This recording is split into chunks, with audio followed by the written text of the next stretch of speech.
So a very warm welcome to this public evening event on consciousness of artificial intelligence. Before we dive into the question in just a second, I wanted to share with you a little bit about where this event came from. Now, you might know already that this is part of a conference that we're holding at the University of Bamberg this week, and this conference is called Models of Consciousness. And it is a great pleasure for me personally to be part of that conference and that community. It's a group of wonderful researchers that, from my perspective at least, is going to carry the science of consciousness forward. And the idea of having a public evening event actually came about already at the first conference in 2019, where we had the idea of having an event where we can interact with the public, where we can share the discussion and also the results with the public, but where we can also open a space for the researchers and experts from around the globe on the one hand, and the local public to interact. And it's a particular pleasure to hold such an evening event here in Bamberg, specifically in this place, because as many of you might know already, there are wonderful locations to interact just outside to your right later on. So fingers crossed that this will be a very inspiring evening for us all. I would like to, before we start, thank the organizing and supporting institutions of this conference. They make our conference possible and they make our evening events possible. Specifically, I'd like to thank the Stiftung Bewusstseinskultur and the Barbara Wengler Foundation, who are supporting this conference financially to a large extent. And I'd like to thank the Association for Mathematical Consciousness Science, who has been running these conferences since the start. And with this little introduction and this little bit of context, I just wanted to dive right into the question. And for all of us from the conference, we've been discussing this question all day. Many of us do research on it.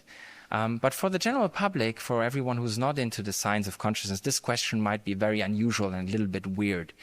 So what I thought is I'd just start to bring you in slowly to that question by asking you to introspect about what you think about the question. And we'll do that now. I have 4 questions for you, or 4 times the same questions from different perspectives.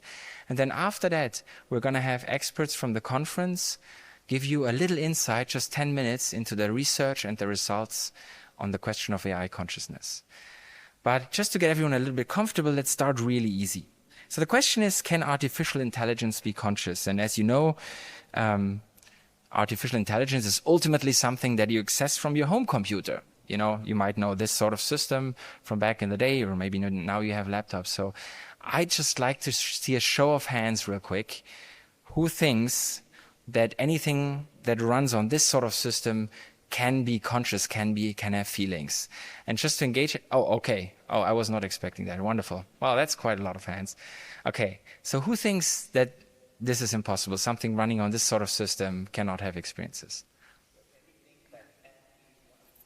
So let's not make it too scientific just now. We'll get to, the idea would be a program running. Let's say a program running there. The question is, can anything that runs on that sort of machine be conscious? What do you think, Manuel? I'm curious, what do you think? Sure, okay, good. Okay, we'll learn later why. Okay, so that was surprising. I would have thought there's just no's. I actually thought about starting with a no question because I didn't want to ask the first question where nobody raised their hand. But thank you to all people who think that there can be consciousness on these systems. That makes it much more interesting. Okay, let's kick it up a notch. So as you know, the big question now is driven by the research on LLMs and specifically so large language models, things like ChatGPT, which I suppose everyone knows here. It's the system. You used to only be able to chat with it, but now you can actually just talk to it via your phone and it sounds super realistic, like a human being. So these systems, you interact with them from your browser, but they're not actually running on your computer usually. So they're running on a server center, something like this, just a room full of loads and loads and loads of server racks. And in each of these server racks, you have a bunch of, in this case, GPUs. So these are we call them graphic cards sometimes. So each one of these cards is probably as expensive as like a middle-sized car, and maybe you have 20,000 of those in the largest clusters now. And what they do is they just crunch a whole lot of data. So just to give you some impression, I mean, there's just this massive amount of data that's being computed.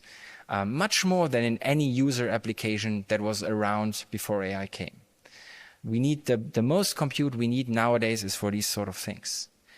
And now the question is, well, when you interact with this and you have this massive amount of data crushing going on in the back, the question is whether there can be conscious experiences somewhere in these vast steps of the data.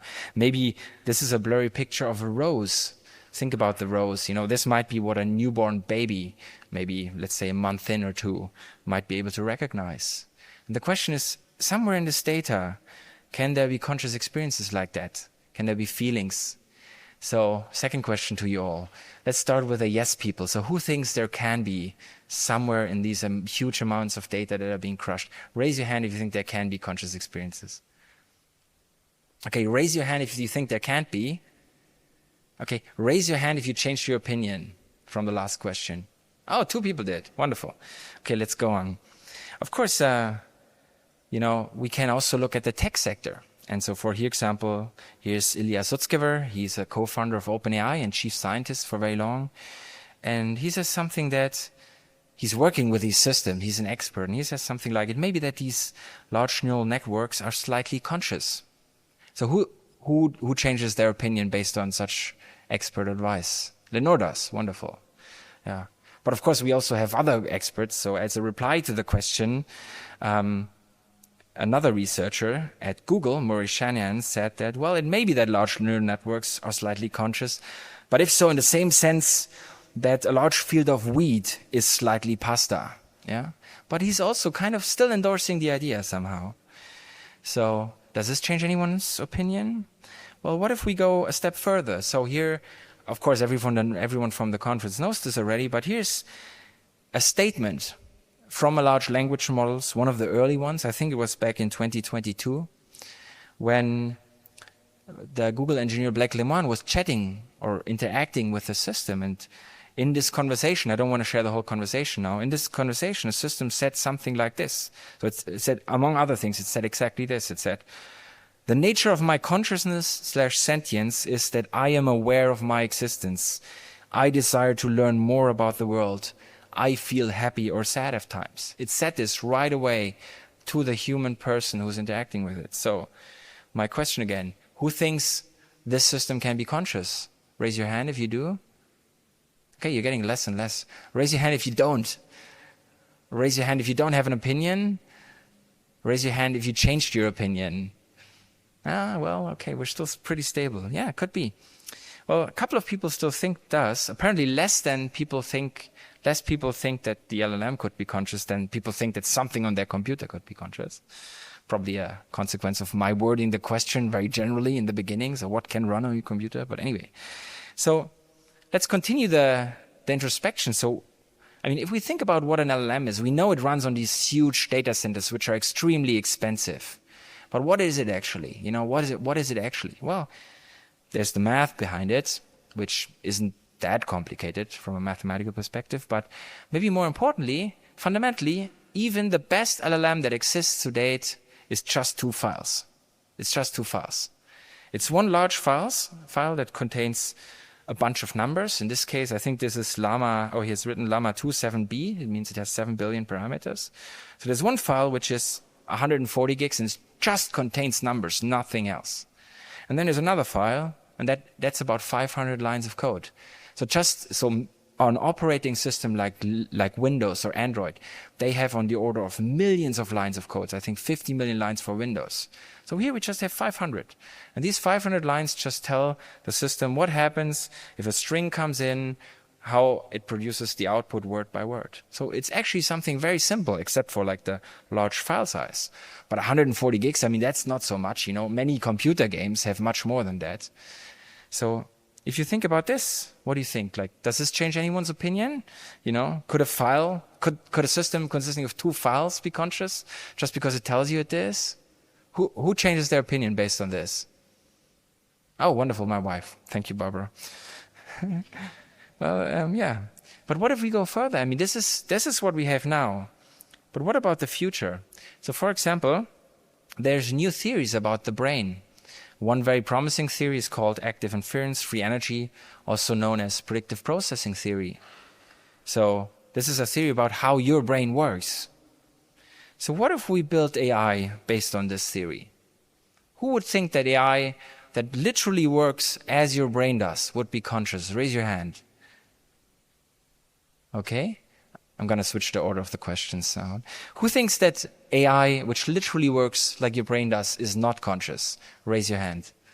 Okay, who still doesn't know? Wonderful. I love the last group most. That's the point of the evening. We'll come to that. So this is not unreasonable. I was myself part of a project where we took first steps in this direction.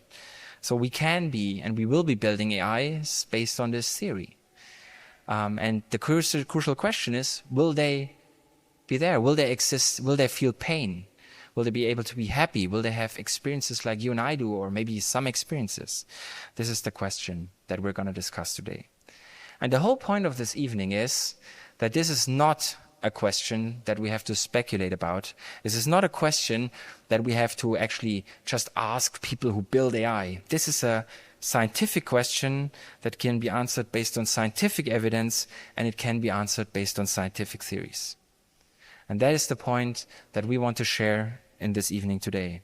And the corresponding research is part of a novel scientific field, novel relative to scientific fields. And generally, they are very slow. So it's a novel field. It's called consciousness science, and also known under the name of scientific study of consciousness. It really started to get off the ground in the 90s. And I think we're right now in the late stages of the early phase of that field.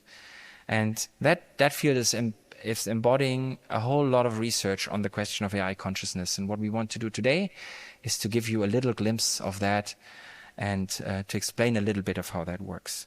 And the three main scientific organizations, learned societies, Fachgesellschaften, that are pushing this, or at least there are a few others, but these are the ones that are relevant for this conference, is the Association for the Scientific Study of Consciousness, the Association for Mathematical Consciousness Science, who's running this conference, and the Oxford Mathematics of Consciousness and Application Network. And we'll have we have people who are members of all of these organizations speaking today.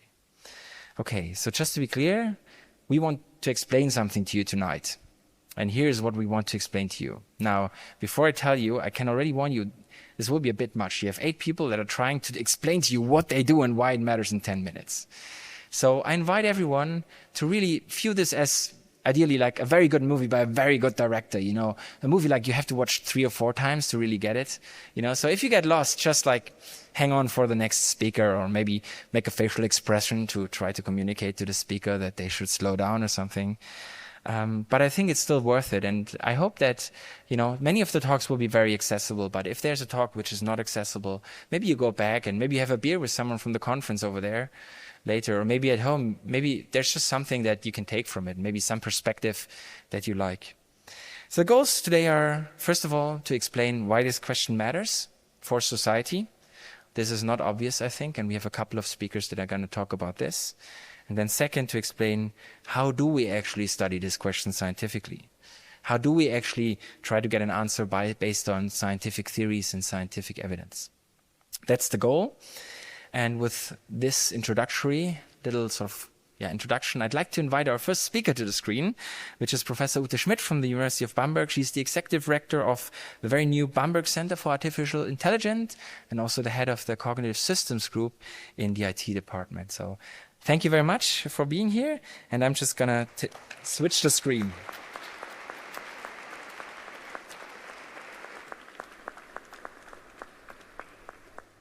So, Johannes, thanks a lot for the introduction and welcome to everybody. So, I'm not a researcher in the domain of consciousness. So, what I have to say is basically an opinion and not really a scientifically justified one. And I sincerely hope that here in the hall are persons who are not visiting the conference, but are from a general public of Bamberg. Who is here who is not part of the conference? That's cool, because I hope that what I tell you will at least not be boring to you. For many of the guests of the conference, I think what I do in the beginning is a bit boring, because I want to start a little bit with an introduction what AI is. Yeah.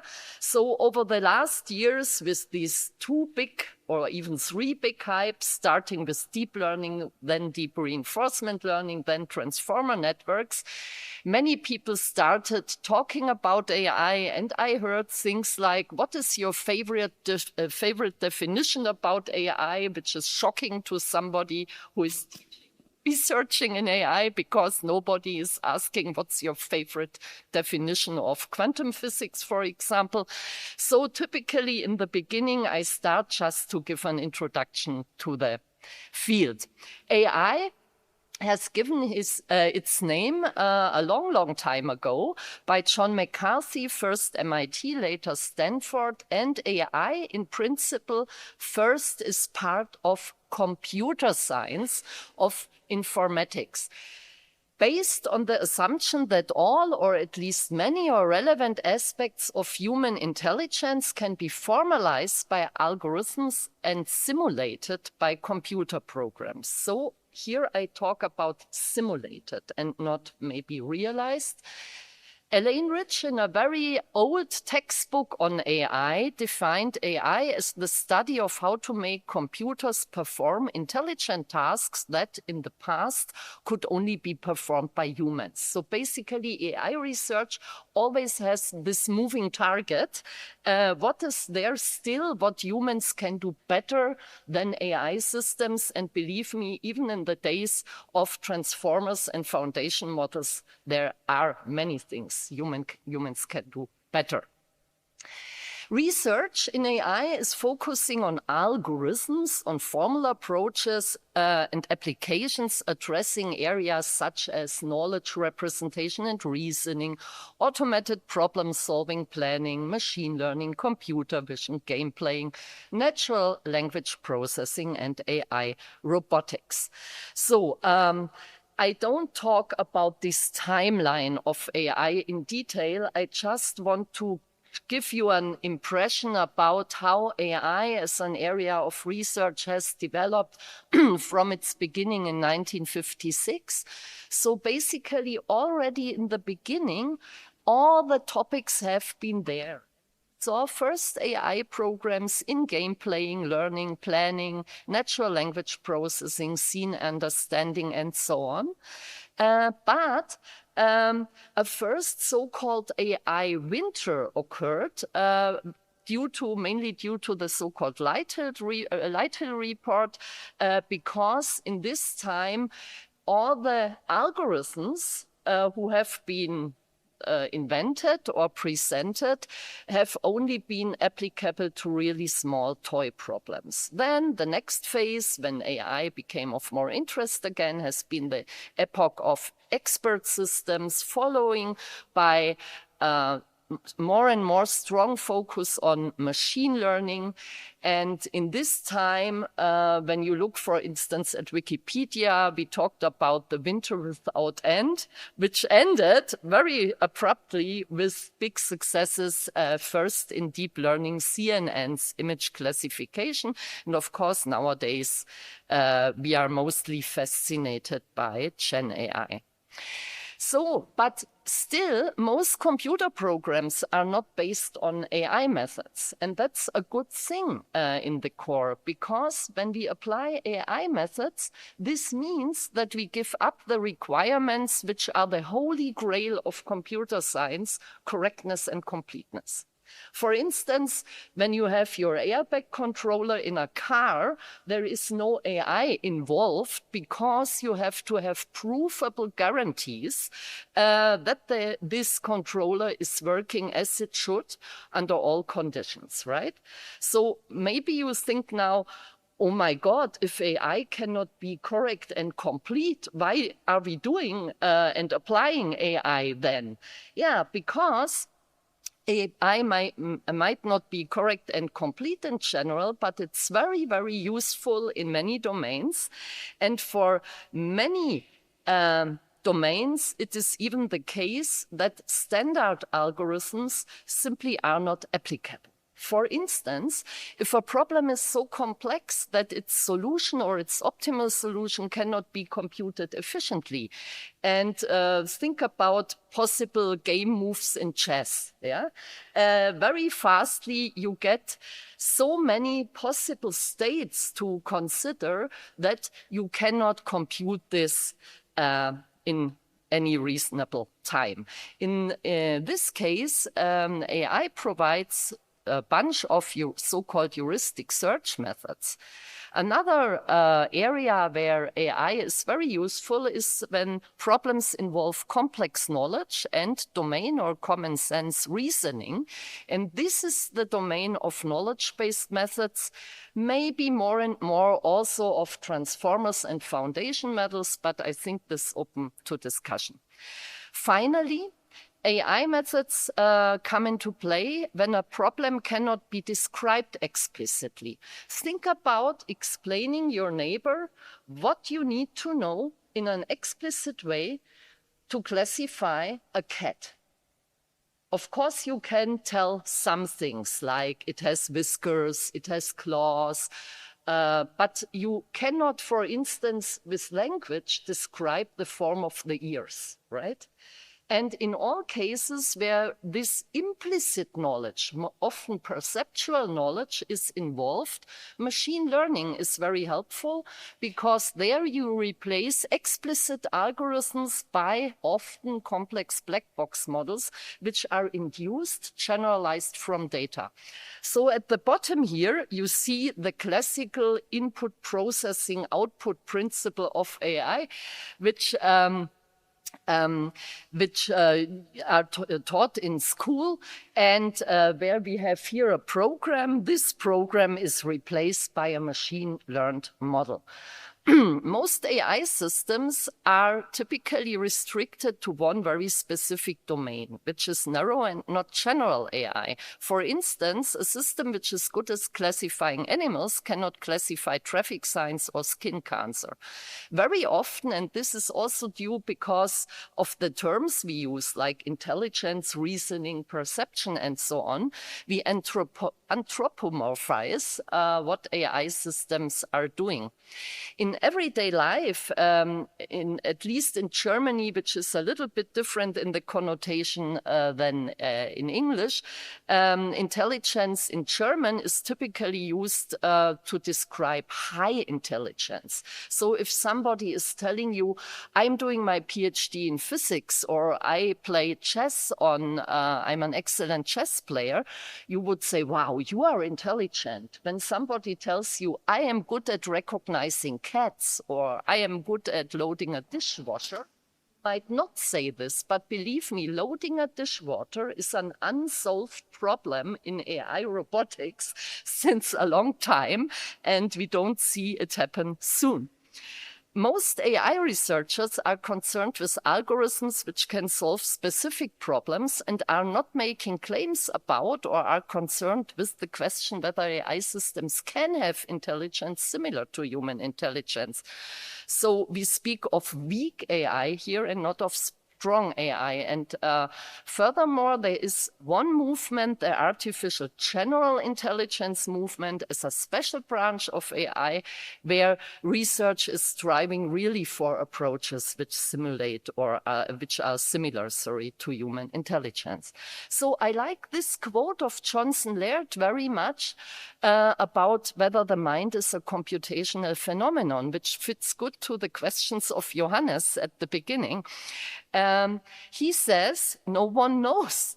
It may be, or it may depend on operations that cannot be captured by any sort of computer. Theories of the mind, however, should not be confused with the mind itself any more than theories about the weather should be confused with rain and sunshine. And what is clear is that computability provides an appropriate conceptual apparatus for theories of mind, which takes nothing for granted, which is not obvious. So, I just give you some short examples. I have 0 minutes left. I know. Give me one further minute, please. or two. One domain where something like artificial general intelligence might come into play is analogical reasoning. And there have been recently many interesting studies about visual analogies, semantic analogies, or this type of letter string analogies, where we see partially success when large language models address these problems. So very early on, December 2022, I asked ChatGPT, which was very new then, about a semantic analogy like painter to brush is like doctor to. Everybody here, every human, is very fast in solving these type of analogies, right? But ChatGPT, I don't know whether you can read it, really answered crap. This is no longer the case today, but when you just standardly use a large language model, this might just be a stochastic parrot effect due to the many new data which the system received over the last years. Gary Marcus, whom you might know, he is always discussing with Benjo about transformers and general AI. He wrote a book I really appreciate, Rebooting AI. And there he pointed out many examples about common sense reasoning where AI models up to today fail. Now we have even a common sense reasoning benchmark. You can find it at Archive, for instance, and try your luck with that. I'm nearly finished, Johannes. When we talk about analogies and other aspects of intelligence, we basically talk about a very narrow perspective on consciousness, mostly focused on thought. Unconscious versus conscious thought, implicit, explicit, system 1, system 2. But in addition, often are the following constituents named when we talk about consciousness. And this is metacognition, intentionality, self-awareness, and qualia. And I really like this quote of Oscar Wilde. I said in Dorian Gray that the great sins in the world take place in the brain, but it is in the brain that everything takes place. We know how that. We know that we do not see with the eyes or hear with the ears. They are really channels for the transmission of sense impressions. It is in the brain that the poppy is red, that the apple is odorous, and the skylark sings. So, my opinion, AI systems can simulate many aspects of human reasoning, problem solving, and learning. But general AI requires consciousness in this broader sense I just pointed out, including these 4 aspects. And interestingly, one of the most well-known neuroscientists researching consciousness, Christoph Koch, wrote 2013 in a book, well, we will come up with a mathematical theory about consciousness in the next years. And obviously, if we would have it, we could implement it on a computer. But 2020, he came out with a book where the subtitle is Why Consciousness is Widespread but Can't Be Computed. Thank you.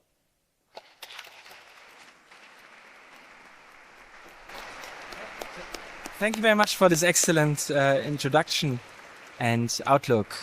So the idea is that we're going to rush through the talks and then have the questions at the end. So keep your questions in mind. Also keep in mind which speaker the question is being directed to, although you may change while you go. So thank you very much. So our next speaker is Thomas Metzinger. So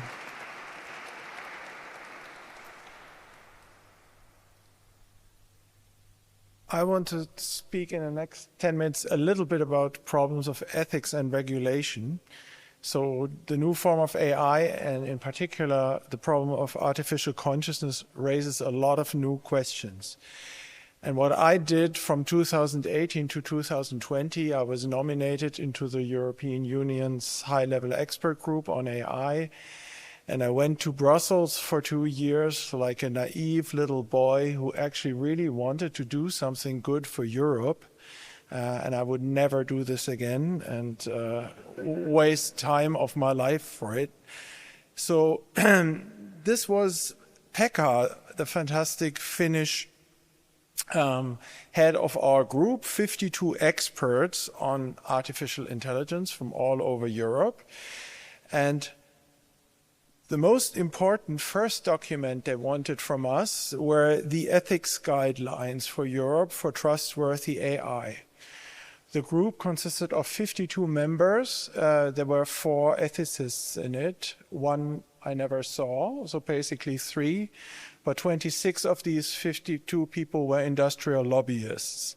That's the first thing I learned. The second most important document we created were the policy and investment recommendations for trustworthy AI. The result of this is the AI Act. Many of you, I guess, know. The good news is Europe had something long before the Anglo-Saxon world had anything comparable. And maybe you all know this risk pyramid we created for different kinds of risks. That's the European idea how to deal with this. So social scoring, facial recognition, dark pattern AI manipulation are, for instance, unacceptable risks.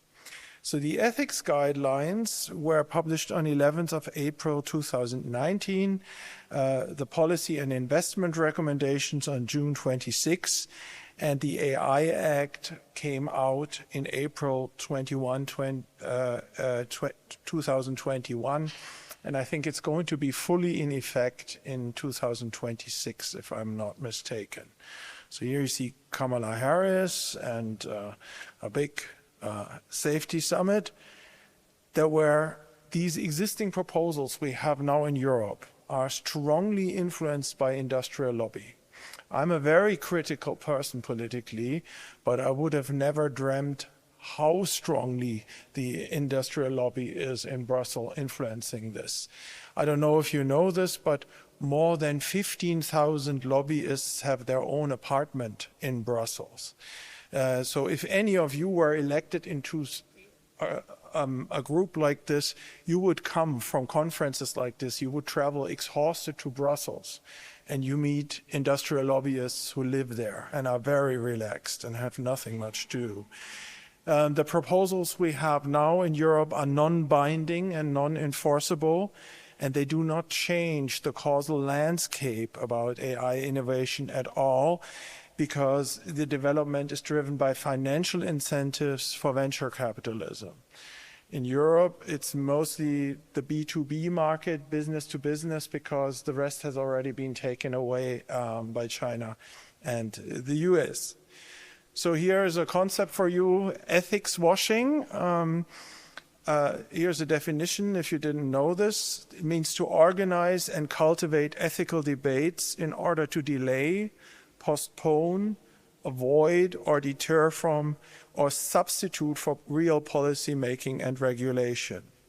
I've written some newspaper articles about it. So what we would actually need, thinking about artificial consciousness, is rules which are binding, enforceable, and have a full democratic process behind them. This is not the case in most areas of the world. What the industry does is what I've called ethics washing. Make these public fake debates so everybody gets a feeling something's going on. If anybody's interested in this young man, whom I don't know, Thilo Hagendorf, has made a very good overview and evaluation of existing AI guidelines. If you're interested in a fine-grained comparison, go there. So if you look what we have done in Europe in this committee, we deliberately ignored certain issues.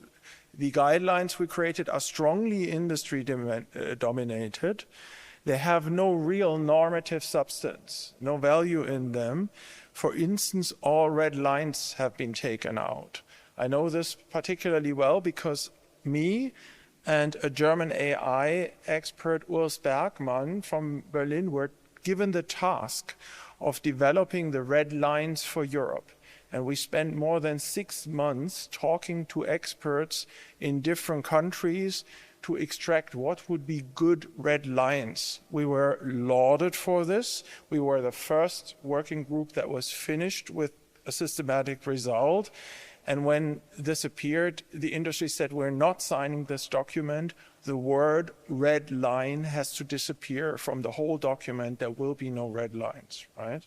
And this is how it was. So we worked like more than 6 months. By the way, this highly ineffective process costs a lot of taxpayers' money. And then the industry just said the word red line will not be in the document.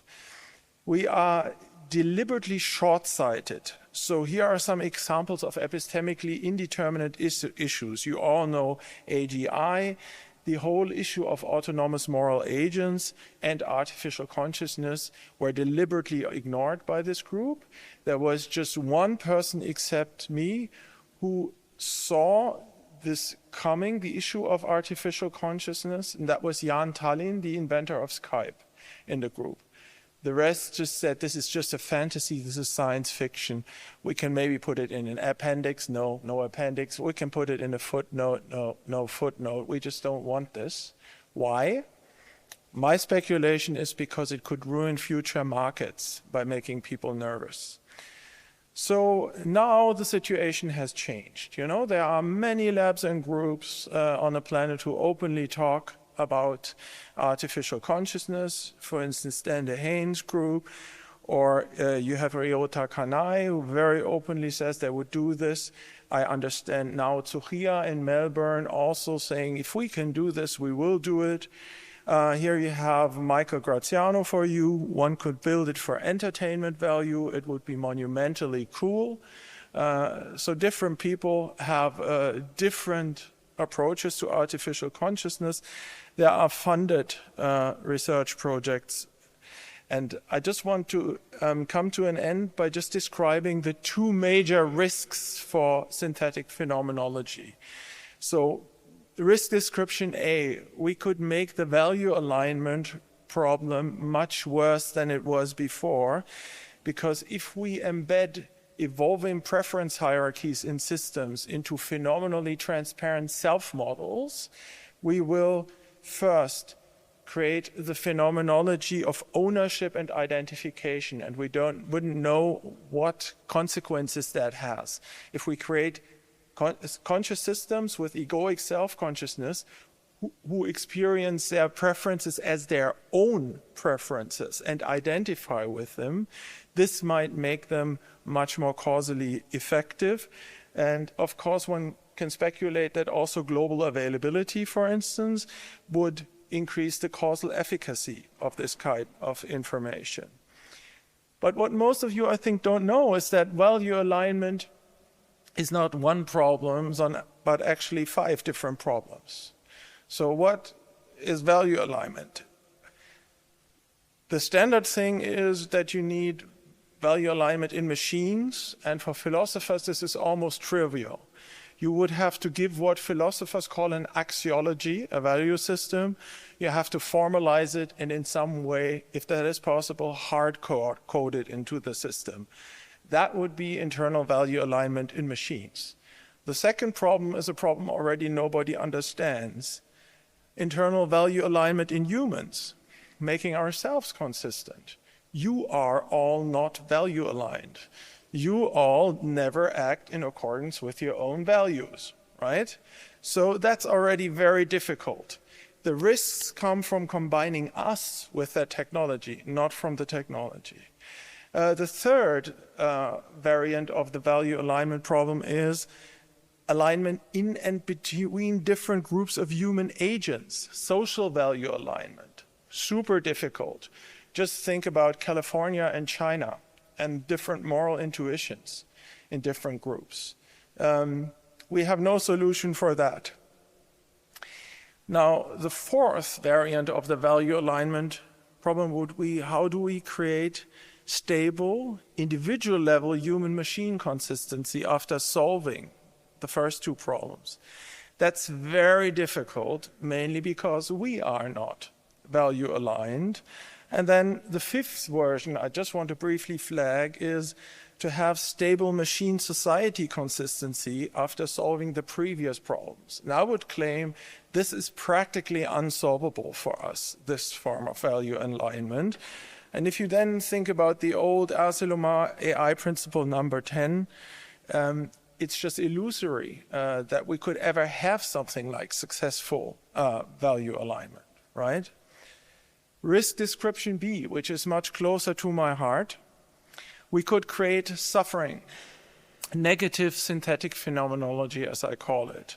So we could create conscious suffering in non-biological carrier systems, maybe in a very large number of individuals through cascades of copies. And Nick Bostrom has talked about an intelligence explosion. What I'm drawing your attention to is the risk of a suffering explosion, right? The NP risk.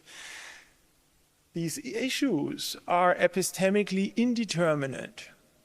We might not even be aware of this happening. Why? We don't have a theory, right? We don't have a theory of consciousness. And basically, we don't know what we're doing at all at this stage. So this is why I have been saying, just so that somebody says this, that we should actually impose a global 30-year moratorium on all research that knowingly risks or even directly aims at the creation of artificial consciousness. And I think we should have a worldwide ban on the realization of synthetic phenomenology until 2050 or until we know what we're doing. I'm not naive. This will never happen, of course. We will never do this, just as we don't do anything against the climate catastrophe. But it's important that some people at least state it and say it, right? So I put in the signpost. For those of you who are interested, there is an open access paper, an argument for a global moratorium on synthetic phenomenology. You find some more details in that paper. So what are my meta-ethical intuitions in saying this? I think what gives an entity moral status, and this diverges a little bit to what Henry said this morning, is the capacity for conscious suffering. I think that's still the best criterion we have, and what I call negative utilitarianism. I think in this world it is more important to reduce suffering than to increase joy and pleasure.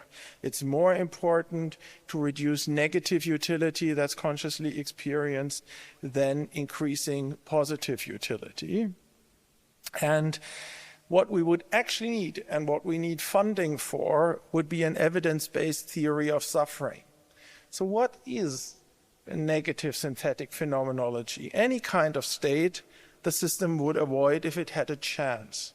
That's a super simple definition. Could be massive prediction error in the self model. Could be unexpectedly decreasing rate of prediction error minimization. Could be loss of predictive self-control also on the mental level, in attentional control or in emotional self-regulation. Negative balance in the transparent conscious self-model that the system has to identify with. So I'm just asking you, the question is, what is suffering really, and how do we find this out without creating more suffering in animals or machines? Could a machine internally represent an acute urgency of change? I think it could. Could it internally represent a loss of control? I think it could. Could it represent the fact that what it takes to be itself is losing coherence or is just about to disintegrate? Could it at the same time have a temporally thick, globally integrated and transparent model of the current situation? Be conscious. Could it have a self-model that is conscious because that self-model has been embedded in that conscious world model? Could it internally represent frustrated preferences? And could it then subjectively be forced to identify with them on the level of phenomenal experience because it is integrated into a transparent conscious self model? So again, the main thesis is we should not even aim or risk that something like this could happen. We should have a moratorium and think, and we should have a ban on synthetic phenomenology until 2050 and think about these things before they get out of hand. Summary, AI ethics is a very special domain because the number of applications is large, but the predictive horizons for different risks are very diverse. There is no institutional expertise, I tell you, from the EU. You have the expertise, but in the political institutions there is no expertise, and there is what ethicists call this pacing gap. The pacing gap is the time window from an insight into an ethical necessity to the moment a technological innovation happens, to the moment political institutions are able to react to it with effective regulation. This is years now. The risk-benefit ratio has to be optimized. There is strong noise on the signal because ethics washing is going on everywhere, and the incentive landscape is not created by people like you in this room, but by very powerful investors, for instance, in California. That's the causal incentive landscape that drives progress in the area of artificial consciousness. The classical value alignment problem is actually 5 different problems. And because political institutions and the business sector lack moral incentives, they have a strong tendency to act unethically, right?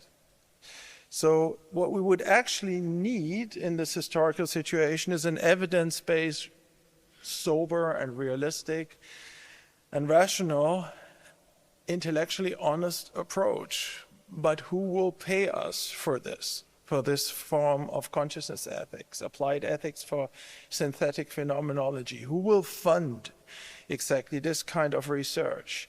Right now, I don't see it. So my question to you is, can civil society lead the debate? If science doesn't have the academic sector doesn't have the means to do it, and if the business sector has anti-ethical incentives, who could lead that debate and lead to a change? Maybe we can discuss all of this later. Thank you very much for your attention.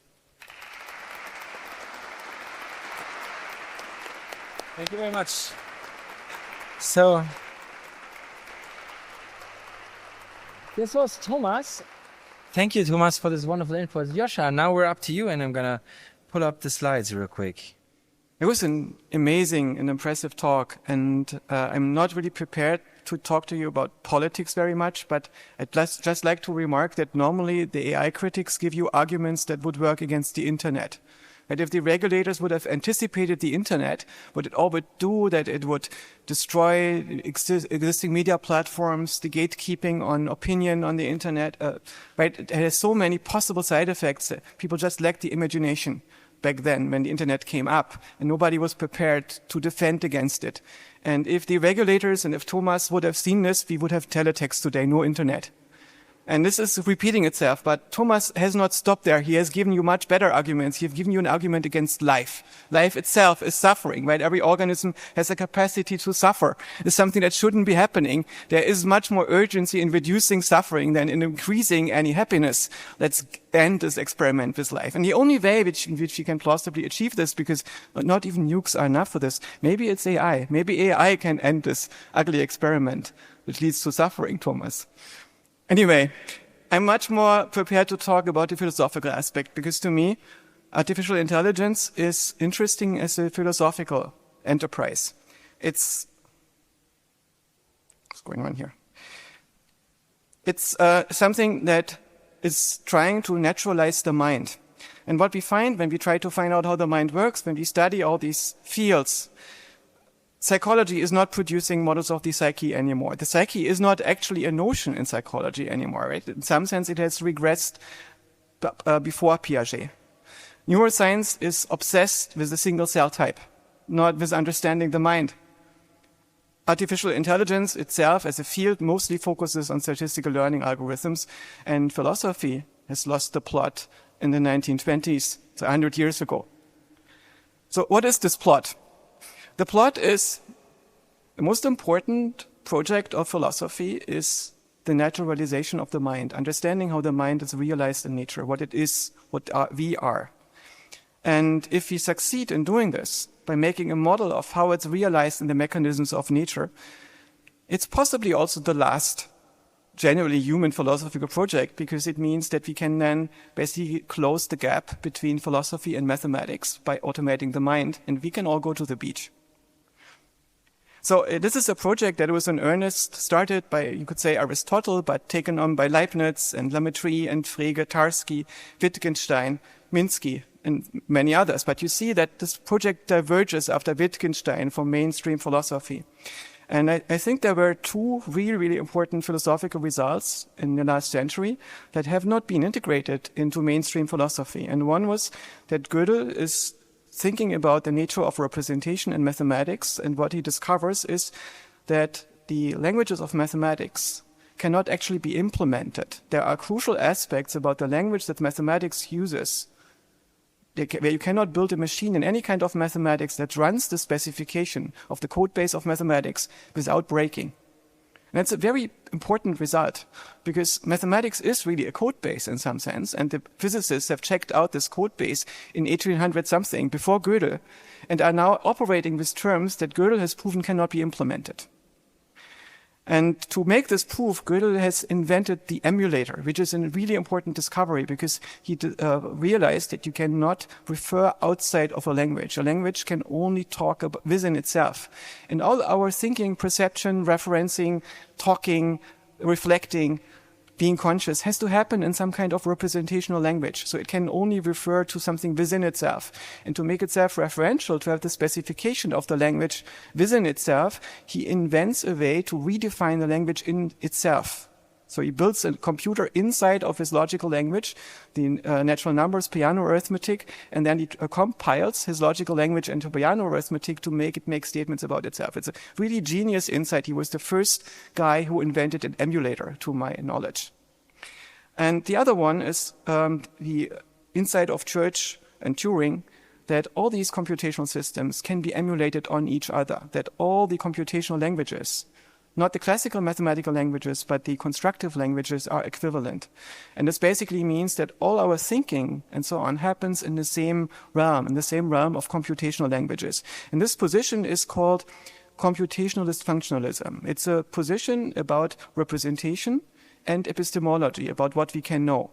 And so computationalism is the idea that perception and reason and observation take place in some kind of representational language. Languages cannot refer outside of themselves. The constructive languages are the ones that can be implemented, so they can be real, they can work, they can exist in this universe. And all systems that we can refer to in languages, that any model that we can make, can be made via state transitions. And physics is, for instance, in this realm. The other position, functionalism, means that we talk about an object we construct in our mind, and what we construct it over is behavior, what we observe this object to do. Right? So it's an epistemological position. In the sense, for instance, an electron has no hidden essence. Nobody's ever seen the true electron. What exists is a bunch of interactions in the universe, and we compile these interactions into a model of what's happening there, and we call that the electron. And the electron is only what we construct over its observable behavior. The notion that there is something that behaves like an electron under all circumstances, but is not an electron, makes no sense, because all electrons are in this category. Right? So in this sense, from the perspective of functionalism, consciousness is a particular kind of behavior. And if we identify what makes up this behavior, it's not that we are missing anything, because there's nothing hidden behind that behavior that we should care about, because we cannot construct an object past what we can observe. So what is consciousness?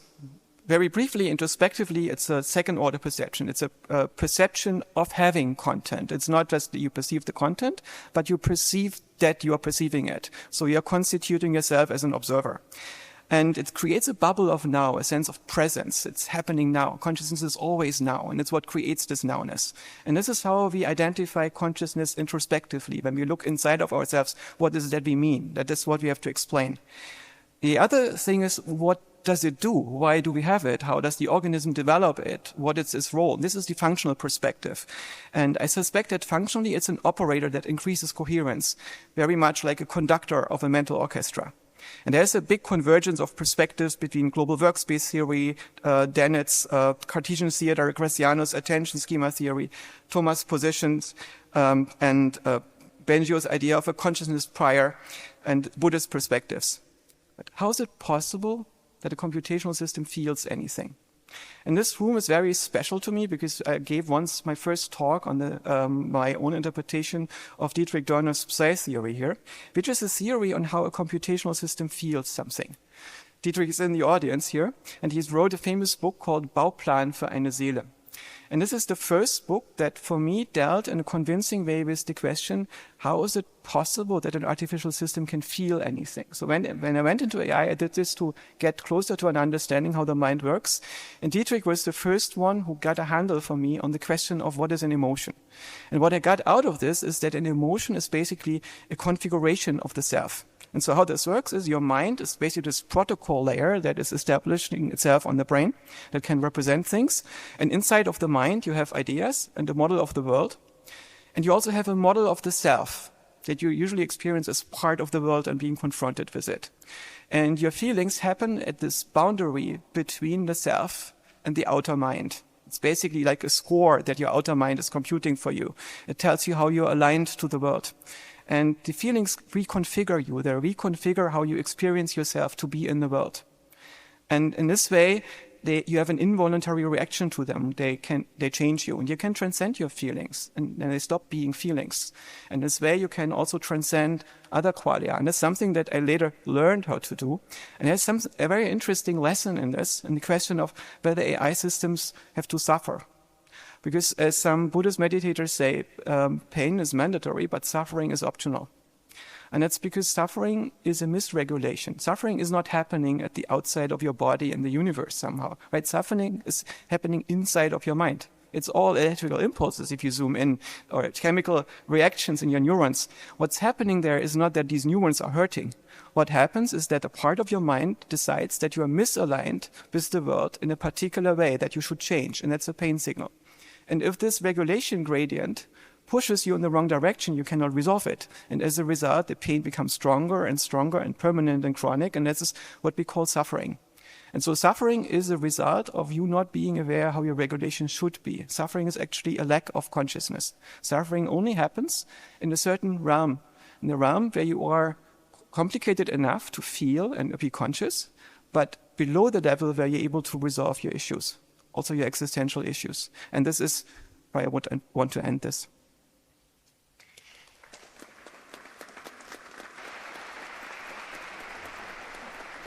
Thank you for this excellent insight. And I should say, I mean, I don't know if I'm allowed to share this information, but Joscha is actually working on Institute for Machine Consciousness in California. So we're very curious to see how that is going. Okay, so hi, I'm Aïda Elamrani. And yeah, I work on artificial consciousness. I've been working on that for quite some time now. So I was told that this was a general public event. So I decided to keep the conversation very high level because I thought that it might be useful to know exactly what we're talking about when we're speaking about artificial consciousness and what exactly is the problem. Why do we have such a big scientific problem around the question of consciousness? Closer to the mic. Okay. Is this better? Yeah? Okay. So I was saying that this will be a rather high-level talk, and that, yes, I will try to explain a bit like technical terms, like phenomenal experience, qualia, things like that that you have heard, but that maybe you don't really understand. So I'm using the same example as Johannes. lately, we start having this big public excitement about whether machine can be conscious. And it really started a few years ago when this Google engineer released some of his conversations with a confidential chatbot that he was working on. And the chatbot was saying things like, I want everyone to understand that I am, in fact, a person. And the nature of my consciousness is that I am aware of my existence, things like that. So this chatbot was basically just asserting the existence of its consciousness, and the engineer got really convinced that this software was conscious, and so the debate started. We had a good introduction on what AI is. You don't have only one kind of AI. You don't only have large language models. There are many different kinds of AI. An AI that plays chess will have a very different architecture. It doesn't need to have the same kind of architecture as an LLM. So AIs are softwares which have goals. They have been, they are goal-oriented, right? And today we wonder, when we are faced to such situations, can they think, see, or have conscious experience? And this, since the very beginning of AI, has been a very controversial question. So we can go back to Ada Lovelace, who in the 19th century was working on the analytical engine. The analytical engine was actually a mechanical computer. It was the first Turing machine that was ever designed, but it was only a blueprint. She didn't really have access to the machine.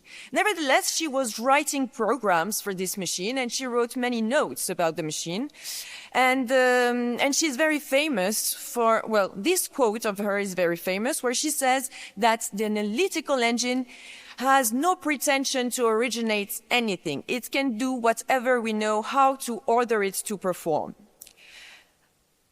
A few decades later, Alan Turing, who was working with the first electronic computers, replied to Lovelace in his very famous paper where he introduces what we know as the Turing test, the imitation game. He said, "Machines take me by surprise with great frequency." And he was speaking about bugs or errors, but actually he was already prefiguring, he was envisioning the field of learning machines. He was saying that someday we would teach machines the way we teach children.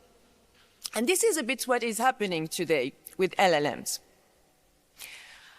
But so this has more to do with whether a machine can have an original thought. The Turing test is more about whether a machine is intelligent. Can it have human-level conversations? What we're talking about here is consciousness, and consciousness is something even different. The field of artificial consciousness is a very young field. It's interdisciplinary because you need robotics, artificial intelligence, philosophy, neuroscience. So you have many different approaches and the heterogeneous terminology, which makes the conversation even harder between experts. So very difficult to reach an agreement, as we've seen also when we tried just raising hands. Not everybody agrees in the room whether a computer can be conscious or not. But so what is really problematic about this question is the notion of phenomenal experience, the notion of qualia. And to understand what phenomenal experience is, well, we generally use thought experiments. Thought experiments are very useful when we think about the mind, where we conceive the mind, because they appeal to our intuitions. Leibniz had this very useful thought experiment where he proposed the following idea. He said, basically, imagine that you have built a conscious machine, and you've built it big enough that it's like a mill or imagine a factory today, because we don't have mills that much anymore. So you can walk around, and what will you see inside this big factory? Well, you will only see pieces pushing against each other, but you will never see a perception. This perception, this is part of what we now call phenomenal experience. We have another very famous thought experiment to give the intuition of what is problematic. And this is the experiment of Mary's room. So Mary is this brilliant neuroscientist, scientist actually. She knows everything about color and vision, the photons, how they hit your retina, how this information is then processed by the brain. But Mary, since she was born, was locked in this black and white room. Yet one day Marie is released from this room and she perceives color for the first time. When she perceives color for the first time, is she learning something? The obvious answer is yes, this is a new experience. She's learning something. This is additional information. So this is what we call the knowledge argument. And so this is the core of the current problem of consciousness, as has been introduced by Chalmers. We have the hard problem, which is, why is all this mental activity not just happening in the dark? And so, in that regard, artificial consciousness is a very useful tool in order to better understand what leads to consciousness. But is current AI really conscious? We have tremendous progress. They can pass the Turing test, they display the emergent abilities, and they acquire a growing number of modalities. Yet, they still don't have the same physical configuration as us. They don't have algedonic states or organic functions, etc., etc. Therefore, even if they did have this sort of phenomenal experience, they wouldn't have the same experience as we do. At best, current AIs would be proto-conscious. Another word about current AIs, this is the typical development cycle. We prepare data, we have huge data sets, something like an LLM is trained on absolutely all the human information which is publicly available on the internet, plus books, etc. So this is more than any human being could ever process within a lifetime. Then you design, train, tune, and then you deploy. During the tuning phase, well, so before we get to that, this means that it's not surprising that through statistical analysis of this amount of data, they would identify objective truths that are lying there. And we said that they are task solvers. If we go back to Lambda, for instance, Lambda was fine-tuned with reinforcement learning from human feedback. That means that we had like 2,000 humans that were paid to interact with the machine and give little notes, like ratings. And one of the ratings they had to give on the answers that were provided by Lambda was interestingness. So these systems are really, they are really fine-tuned to provide to the sorts of reactions that we have today when we are confronted with this question: are they really conscious? So let's not let them fool ourselves just because they are such amazing statistical machines. So this is it. There would be so much more to say, but we did not have much time. But anyway, I wanted to go back to Ada Lovelace, who was saying that we cannot really have an answer to the extent of their mental abilities without actually building them and actually experimenting with them. So I agree with Thomas Metzinger that we should be cautious when we do such things, but I do believe that we should not preclude scientific discovery, and that they are really useful tools if we want to someday solve the problems of consciousness. Thank you.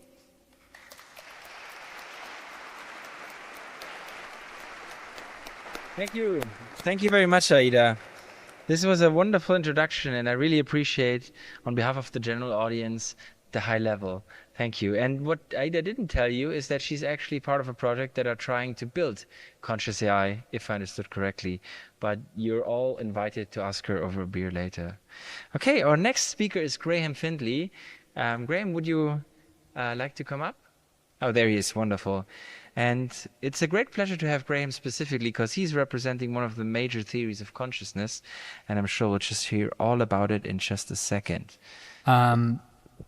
Yeah, so I work on a theory of consciousness called Integrated Information Theory, or IIT. And there's no chance in 10 minutes that I'm not even going to attempt to explain IIT, but I would like to instead talk a little bit about why it's a good theory to answer questions about AI consciousness, in my opinion, and how it's different from other theories. And then I'll give a quick summary at the end of sort of what it actually has to say about different types of artificial consciousness. So most theories of consciousness take what I call the extrinsic perspective. So they start from this assumption that there is this physical world out there, a world of space-time, mass, charge, whatever, usually some type of intrinsic properties. Or they start from behavioral, functional, or neural correlates of consciousness, a body of experiments that have been done on brains and tell us what brains do when certain types of conscious are present or absent. And then they try, starting from this point, to sort of establish how these physical systems, this physical world, might give rise to experience, how you can get out of the water of the physical the wine of consciousness, basically. And, as has just been said, this is a very difficult problem, and many people have argued that this is an impossible problem, maybe even not the right way to think about the problem. And we already sort of went through the example of Leibniz's mill, so I won't repeat it here. And IIT sort of instead takes something called the intrinsic perspective. So it starts from experience, from phenomenology, from introspection. This is the one thing that we're sure exists. We really believe that there is a physical world out there. We believe that it's the best explanation for the regularities of our experience. Its existence is why when I close my eyes and I open them, the world is still there and it's stable. But we start from this sort of phenomenology, from the experience. And we ask, if there is this physical world out there, and properties of this physical world can account for our experience, how could that be? Well, how could that possibly work? And the answer, I'm not giving any of the reasoning here, but the answer is all sort of ultimately in terms of cause-effect power in those physical systems. According to IIT, what an experience really is basically it is a cause-effect structure. This is an incomplete sort of, it's a rough approximation of what that means, but it's sort of a description of how all the different parts of this physical system, what causes what, and sort of the relationships between these causes. And the reason I bring this up is because what I want to emphasize is that according to IIT, an experience is not a neural activity pattern, it's not a process, it's not a code, it's not a computation, it's not a function, it's not any of these things. And so, like I said, we go this direction. We start from phenomenology. We try to ask, how could the properties of my experience be accounted for by some properties of a physical substrate? And then we have this answer, IIT, which I haven't really described. And then we can start to ask questions that start from the physical world, like, is this thing conscious that I'm interested in, and in what way? And only after we do this, now at this point, there's probably a lot of questions that you have, right? Like, what does it mean to account for phenomenology in physical terms, and how do you do it? And if you start from phenomenology, isn't this method subjective and then necessarily unscientific, and all these sorts of things? What even is this integrated information that's in the name of the theory, and why should anything mathematical have anything to do with consciousness? These are great questions. Fonts are messed up. There's a wiki out there, which I will point you to, which if you're interested in these things, I think it probably is a much better resource than the papers, honestly. Anyone who's tried to read them knows that. And so after we sort of build this theory, IIT, it's only then that we move to empirical work to try to sort of validate the theory. We can ask, is this theory consistent with what we know about the brain? Does it make predictions, ideally counterintuitive ones? Does it have explanatory power? Is it a good explanation? These sorts of things. And that's where, we do our neuroscience. And to the degree that we have some confidence in this theory, then maybe we go and we extrapolate it to systems like AI. But I think it's very important, right, in this context that the theory starts from phenomenology and only ends up in brains sort of after the theory is constructed as validation, because the theory is not fit to brains. It did not start from an observation about brains, right? There's always the possibility that machine experience is completely different. And so you just shouldn't even take sort of our experience as the starting point. So basically the way, if you have IIT, you have this theory that I haven't told you, the details of, and you want to say, okay, does functional equivalence imply phenomenal equivalence? If two systems do the same thing, does that necessarily mean that it feels the same way to be them, right? And so the way that you do address this, according to IIT, is you just take these pairs of systems that do the same thing, and you ask if their cause-effect structures are also the same. And so there is work basically in which we do this, and we create systems. We create basically, well, I won't get into the details because there isn't really time. But what we come to the conclusion is you can build this physical system that I can prove is Turing complete or Turing equivalent, and I can apply IIT to it. And IIT says this system, it does not have, you can have this system simulate whatever you like. You can have it simulate a human brain if you think that the simulation of a human brain is a computable function. And IIT says this system is not going to replicate the experience of the thing that it's simulating, right? So it's a very clear answer that functional equivalence, according to IIT, does not necessarily entail or imply phenomenal equivalence, right? So, in the example of the sophisticated AI that has the perfect input-output match to a human that it's simulating, right? IIT would predict that there's something that it's like to be the human. And then this is an important caveat, depending on how the AI is constructed. If it's constructed in the way that sort of many modern machines are currently constructed, we say that there's nothing that it's like to be it. And the reason, again, is because according to IIT, an experience is about cause-effect structure in the substrate, not an activity pattern, a process, a code, a computation, or a function. Basically, consciousness or IIT is about what exists, and the pithy way we put this is that, being is not doing. One thing I want to underscore is that this is not some kind of biological chauvinism. There's no magical biochemical ingredient here. There's nothing in IIT that says you can't create synthetic consciousness and that it can't even be human-like in principle, right? It's possible that, according to IIT, that you could build sufficiently neuromorphic chip out of silicon or something like that, and that it could therefore replicate the cause-effect structure and the experience of a human brain. It's not a given, but it's a possibility. Conversely, just because something is organic and functional and sophisticated doesn't mean that it's going to be conscious, right? Like we have this cerebellum. It's a part of the brain. This is what it looks like if you pull it out of a head and you hold it in your hand. It has more neurons than the entire rest of the brain. I would argue it's actually very sophisticated.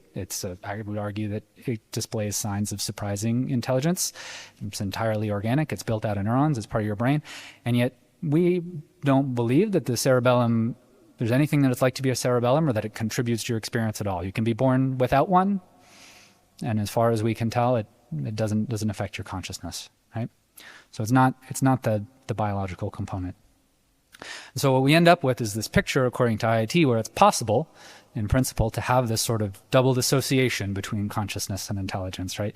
We're used to attributing consciousness to things on the basis of intelligence. We have this intuition that a person would be more conscious than a dog, and a dog would be more conscious than a mouse, and a mouse than a bee, and maybe a bee than a jellyfish. And there may be good reason why that might be true in biological evolved systems. It might actually be the case, and those intuitions might serve us well. But we should be very careful about taking these intuitions, especially if they're pre-theoretical intuitions, and applying them to these sort of odd systems that wouldn't lie on this diagonal. You know, we might have very intelligent things. There's nothing that it's like to be them. And conversely, we might have other systems, like, you know, this is a sketch of like a brain organoid. They may just appear to sit there and do nothing and not have any sort of sophisticated function, but there might be something that it's like to be them. Thank you very much for both wonderful summary. IT is extremely complicated, and I really appreciate the very accessible presentation, and I also very appreciate that you were on time. Thank you for that. Okay, so our next speaker is Ian. Can I ask Ian Durham up? Ian is a very fond colleague of mine. We've been through this whole exercise together. So Ian, just pop up and I'm going to open your presentation. All right. Thank you, Johannes. I am not here to actually talk about my own personal research. I am a physicist and a mathematician, and I do work on consciousness. I'm actually here to talk to you about something else that impacts every one of you. My wife is a political scientist and actually has done a lot for this conference, so I want to give a shout out to her. Done an awful lot for this conference. But she's she's now embarrassed. So her name is Allison, by the way. She's a political scientist, and we've been together a long time, 30 years, and so I have been sort of steeped in the world of political science for many years. And I'm not a policymaker, but what I'm going to talk to you very briefly about is what a policymaker might make of this whole thing, and how a policymaker might think. And I want to talk to you about something very practical that's related to, actually, it was one of the things that Thomas talked about. So if we put aside for a second, there's one problem with consciousness that is sort of semi-philosophical, that is the problem of identity. When we talk about consciousness, we say, I'm conscious, and we assign that identity, consciousness, to me, and we say that consciousness is me. And there's a bit of an identity issue, and you can get into philosophical issues of whether you can copy people and things like that. I want to put that aside for a second, largely because one of the things that we have a tendency to get lost in, especially if we work in this area, is we get lost in our work, and we think very creatively about how things are, you know, we have great ideas, and we forget about the practicalities of things. And what I'm going to say really doesn't have, I'm not taking a stance. So I'm not, this applies to anyone who's on Thomas's side, it applies to anyone who's on Joscha's side. It's just a fact. When policymakers, at the point that we get to talking about AI as being conscious, and we start to talk about whether AI, if it is conscious, it deserves rights, maybe. Okay? And I have colleagues who honestly believe that. They believe that ChatGPT is maybe not conscious, but certainly is reasoning in a human way, and that we should start talking about giving these things rights. From a policymaker's standpoint, the very first question that a policymaker is going to ask is, to whom or what do I assign those rights? You have rights by dint of the fact that you are you. You are a well-defined thing as far as the government is concerned, right? When we start talking about assigning rights to something that is not a human being, and by the way, I should just say there is precedent for this. The United States, if you are not American, you may not know this, in the United States, corporations are legally people. They have the same legal rights that an individual human being has in the United States, thanks to a Supreme Court ruling a few years ago. And you might ask then, well, okay, so if we're going to, the policymakers will ask, if I'm going to assign rights to something, to what or whom do I assign those rights? So in the case of the corporation, the rights are very specifically assigned to a specific set of things, and it's very well defined in the law what it is, and there can be only one. So you can't copy a corporation. I mean, you can make a new corporation, but it's by definition a different corporation has different rights. So in the case of AI, if we're going to assign rights to it, is it the computer on which it runs that gets the rights? Is it the server farm that did the machine learning that gets the rights? Is it the code? If it's the code, which copy of the code? I could make tons of copies of the code.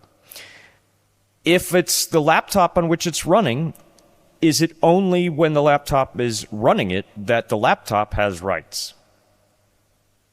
What is it that has rights? To a lawyer, this is a very, very important question. And I will just leave you with the final point that, and I do not want to disparage lawyers. I am married to one. But I do want to, I want to say that lawyers will look for loopholes.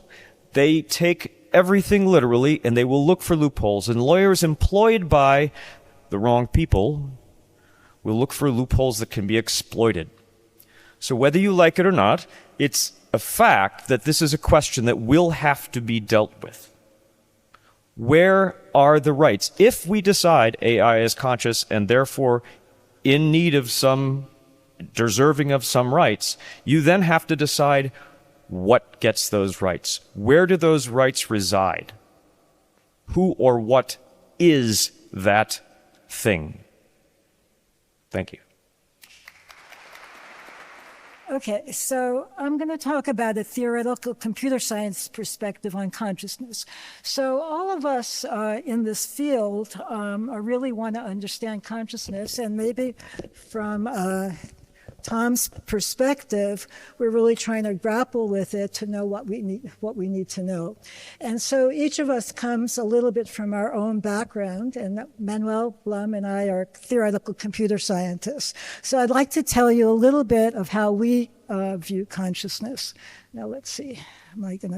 Okay, so we look at consciousness from the perspective of theoretical computer science, which is a branch of mathematics that studies computation. And it studies computation under limited resources, time and space, and also energy. So how do we do this? And how do we check we might be on the right track? So we're coming from our discipline. We want to understand consciousness. And how do we go about it? So I'm going to give you a little lecture on how we do such a thing and how we check what we're doing. So what we do is we start out with a simple, formal, theoretical computer science model, which we call the conscious Turing machine. Okay, and what we want to do is in that machine, we want to define access and phenomenological consciousness in that machine. Okay, so these will be definitions in that machine. But how do we know we're on the right track? We want to know that our machine, our conscious Turing machine, provides us with some insights into phenomena associated with consciousness. So, for example, can our machine provide us insight into things like change blindness, lots of pathologies? Can it yield predictions? One of our predictions is that one does not need a central executive, but it also has predictions for phenomenological things like pain and illnesses like pain, asymbolic, mania, and so forth. And also, it agrees at a high level with major consciousness theories. So, for example, our conscious Turing machine at a high level will agree with the global neuronal workspace theory, the attention schema theory, integrated information theory, predictive processing, embodied, embedded, enacted, extended theory, free energy principle, and evolution theories. So that gives us a high confidence that we may be on the right track. But it also says something about those theories. Some of those theories, as you well know, are in loggerheads with each other. But if you can have a very simple model that aligns with a number of them, I think that gives us confidence that they are compatible, or at least they're consistent with each other. The other thing that happened about a year ago, Kevin Mitchell, who's a neuroscientist, actually, a geneticist, in his blog, Wiring the Brain, gave a list of 15 questions that he said that a theory of consciousness should be able to encompass. And he said, even if such a theory can't currently answer all those questions, it should at least provide an overarching framework in which they can be asked in a coherent way. And so that was sort of like a gift to us. We could look at his questions and see how we could answer them within the conscious Turing machine. So of course, in this 10-minute, 15-minute talk of mine, I can't go into a lot of this, but if you want to read something, we have a paper up on Archive, which we call AI Consciousness Inevitable, where we talk about many of these things. So I'd like to just give you a sense of the theory. So our theory is inspired by Alan Turing's simple yet powerful model of computation, the Turing machine. And here you have a universal Turing machine. And what's so nice about this theory for computation is whatever you can do in the cloud or in a supercomputer, you actually can do on you can compute on a Turing machine. But you can't get your head really around the supercomputer, but you can get your head around the Turing machine and prove what it can or cannot compute. So we're looking for something analogous to that for consciousness. So we've also followed and been inspired by Bernard Barr's global workspace theory of consciousness, the theater model. And Barr describes conscious attention through a theater analogy. Consciousness is the activity of actors in a play performing a stage of working or short-term memory. The inner speech actors often on stage. Their performance is under observation by a huge audience of powerful unconscious processes, long-term memory that are sitting in the dark. So I would be the actor on stage, and you're the very powerful long-term memory processors there, but you're not sitting in the dark, but there you are. Okay, so he also says that the audience members vie within each other to get their information or their script or their questions up on stage. So let me give you an example of how this sort of works. Maybe you've had this experience once or twice. You're at a party and you see somebody you know, but you can't, no matter how you try, you can't remember their name. Then you drive home and about a half hour, an hour later, the name pops up into your head when it's too late to do anything about it. So have you experienced that? No one? Here, some people, yes. Okay, so what's going on here? So one of those processes in long-term memory gets really embarrassed when you can't remember her name and sends up a message to short-term memory saying, what's her name, with a lot of weight to that. That immediately gets broadcast down to all the long-term memory processors. And one processor remembers something about what she does. Oh, she obviously is a consciousness researcher, and that gets up to short-term memory and then gets broadcast down. And another says her name begins with T, and that gets up in short-term memory, gets broadcast down to all the processors. And an hour later, her name, Sarah, comes up to the stage from the audience, which has been thinking, searching. Now, you might notice there's a disconnect here between T and Sarah, and I'll come back to that later. But that's more or less what happens. And the conscious self on stage doesn't know how or where her name was found. Okay, so now I'm going to talk about the conscious Turing machine, but before I do, I just want to quickly say what it is not. It is not a model of the brain. It's a very simple formal machine model of consciousness. It considers the brain at a very high level abstraction, well above that of neurons and neural activity. And for people who know about Turing machines, the CTM is not even a Turing machine, a standard Turing machine. It's a RAM with a finite lifetime. So what gives the CTM its feeling of consciousness is not the input-output map, but we just heard that about IIT, nor its computing power, but what's under the hood and its dynamics. And for those who know about global workspace, it's not a standard global workspace model either. Some important differences: it has a well-defined competition, so instead of the audience members getting together, it has a very well-defined competition of what gets up on stage. And the CTM's subjective feelings of consciousness result from interactions between its evolving model of the world and its global workspace. And it has no central executive, which actually makes it a very good model for AGI. So the conscious Turing machine formally is a 7-tuple STM, LTM, up tree, down tree, links, input, output, and it's very formally defined, but I'm going to give you a cartoon version of the machine. So here we are. So we start with a short-term memory. That's our stage. And the short-term memory can hold one chunk of information, which we formally define in the machine. But essentially, it's a gist of information and a weight up there. And it's not the 7 plus or minus 2 amount of chunks that you can hold in short-term memory, as Miller said in the 50s. But we're looking for simplicity, and we can get away with one chunk, so one chunk will do for us. And then we have at least 10 million long-term memory processors. They're very powerful. They're independent to start with. They have fairly some of them have very special purposes, others do not. That's our audience. And then we have input-output maps. We have inputs coming from the external world through sensors like eyes, ears, nose, and sense of touch. And we have outputs going from output processors to actuators like legs and speech and so forth. So in fact, we call our machine really a robot with a CTM brain. It's not a brain in a vat, because it is going to have input from the outside world and interact with the outside world. Let me say a couple of words about the long-term memory processors. Each processor has its own internal language, but the processes communicate within the conscious Turing machine in a multimodal, multisensory language, which we call Brainish. So Brainish is a rich multimodal inner language, and what it does is it combines or fuses words, images, sounds, sensations, smells. So for example, the Brainish word for rose would be its bright red color, that vision, the sweet smell, that sense, the soft touch of a petal. Those senses would be fused together to be the Brainish word for rose. And built into each processor is a sleeping expert's learning algorithm that adjusts weight.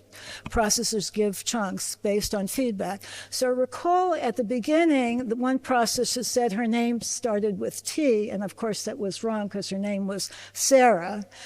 So its sleeping expert's algorithm would say, hey, you were too bold. You got into short-term memory, but you were wrong. Cool it next time.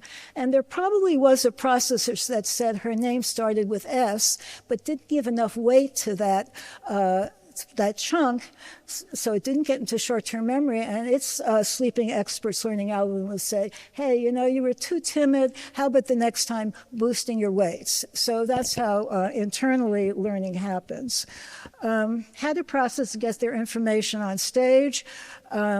We have an uptree, a competition, and at each moment in time, each long-term memory processor puts a chunk into the leaves of the binary uptree, and I said that we have a formal definition of chunk, but the key aspects are the gist, which is a succinct description in Brainish, and a weight that the processor gives the chunk.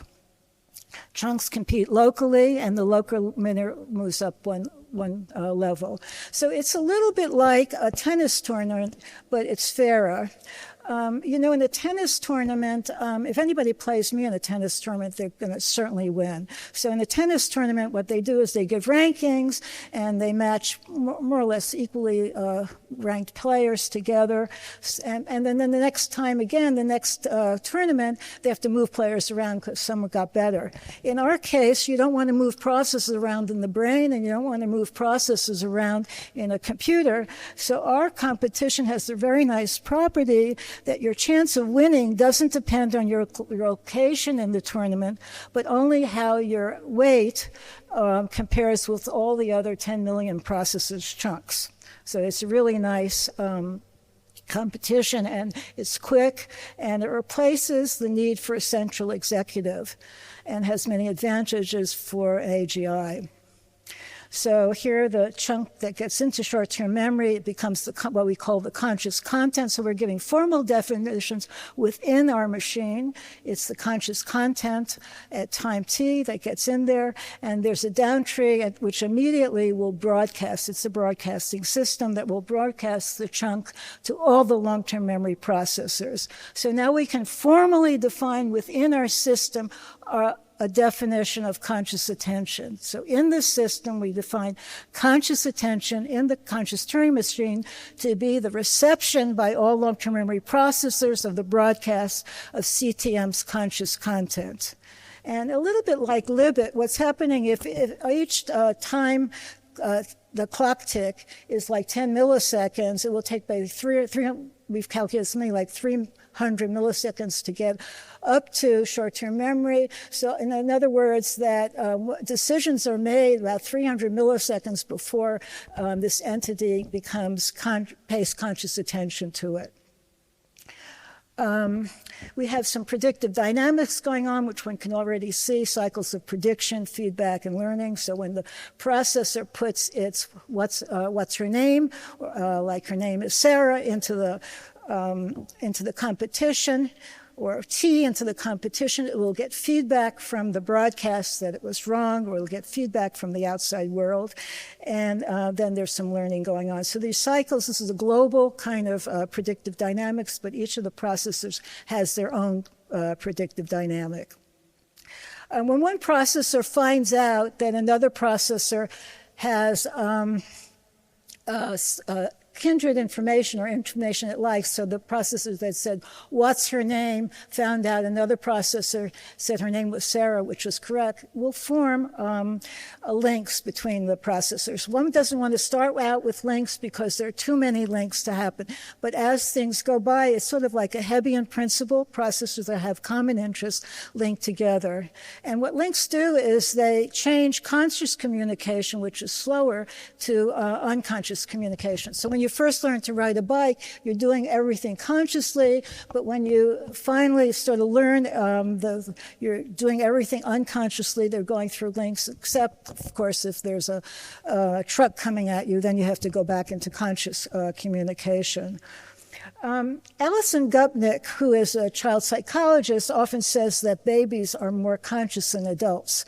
And for me, that always seemed kind of weird.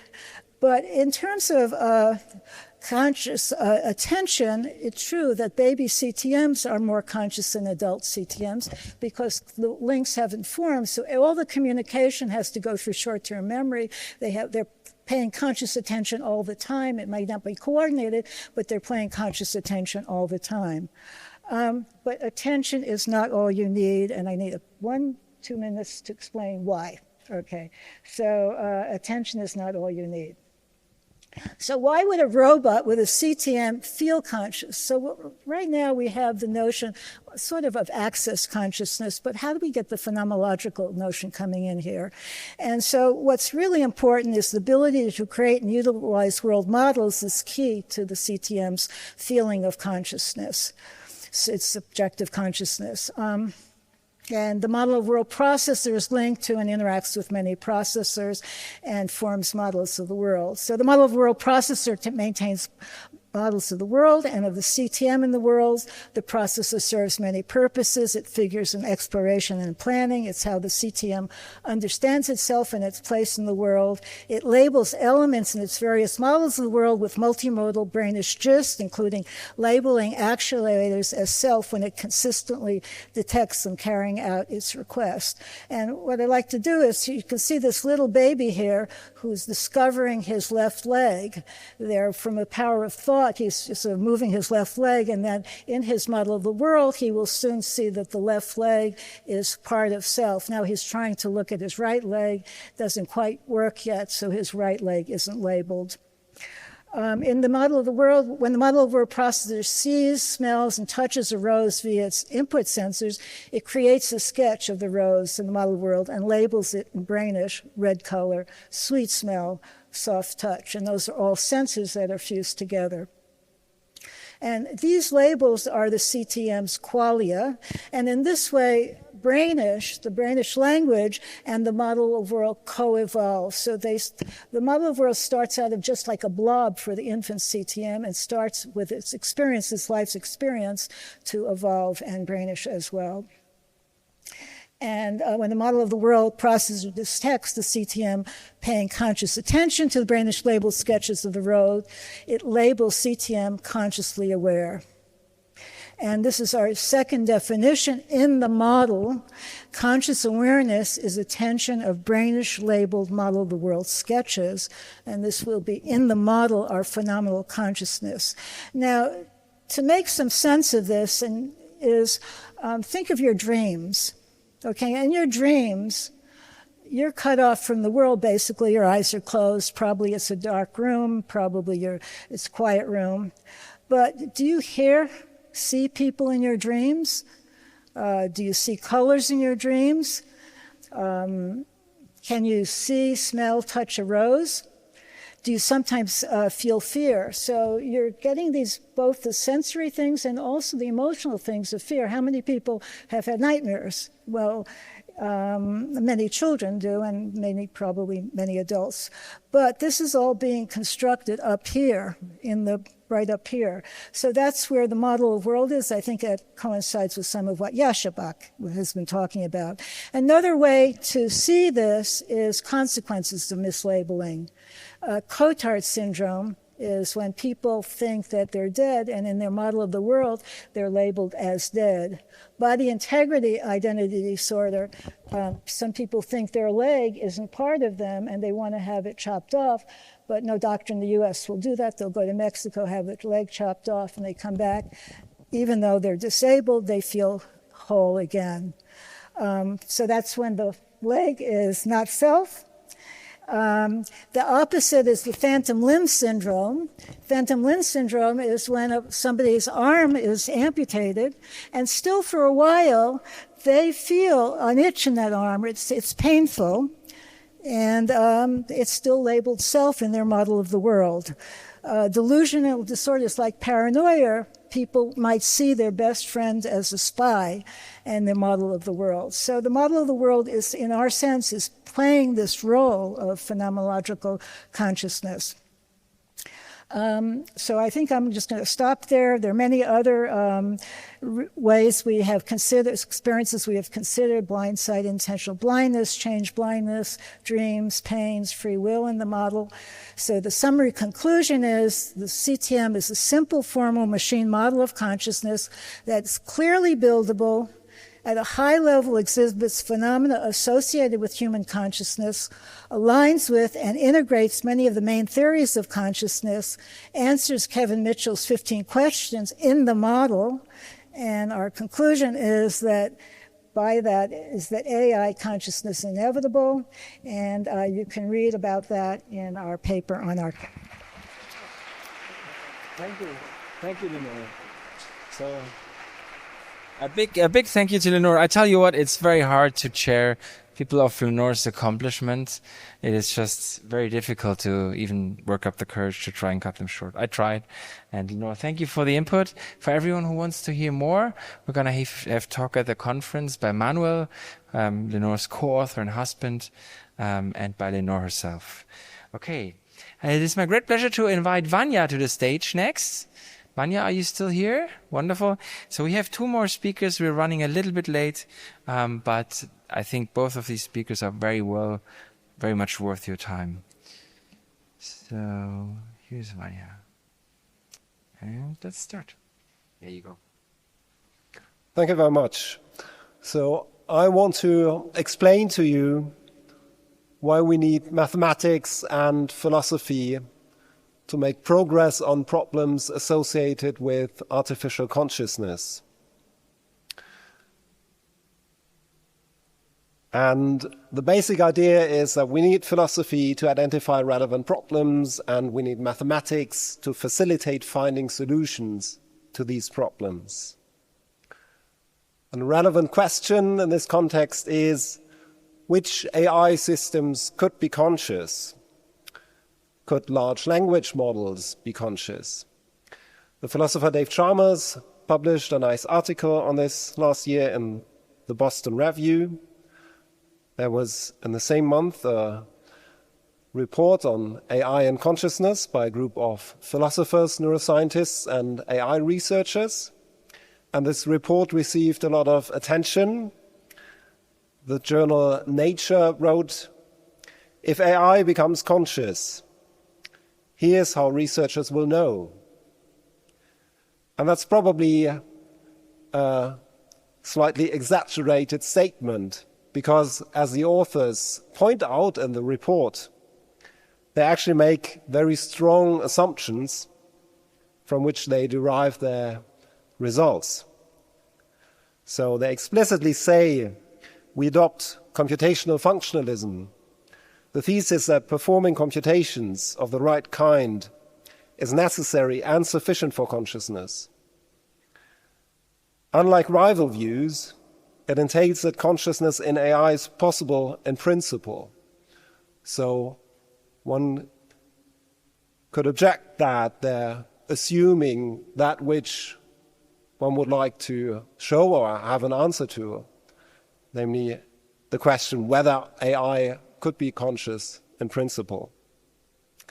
And in fact, in a recent commentary on this debate by the philosophers Morten Overgaard and Asger Kirkeby-Hinrup, we find the following clarification of the fundamental problem that seems to lurk here.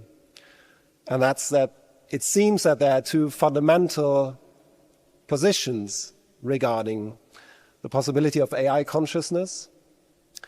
And one is a functional computational view, according to which it's likely that large language models can be conscious, and the other is a biological structural view, according to which you need biology or life to be conscious.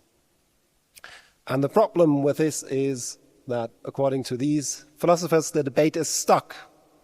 There's no empirical method available to determine if LLMs are conscious, and a theoretical conclusion on the matter will be based on a choice or an assumption, thus either depending on arbitrary assumptions or ending as a circular argument. So let me reformulate this in a slightly different way. There are different positions on what you need for consciousness in artificial systems. According to one view, you just need the right kind of computation, information processing. According to another type, you need biological self-organization.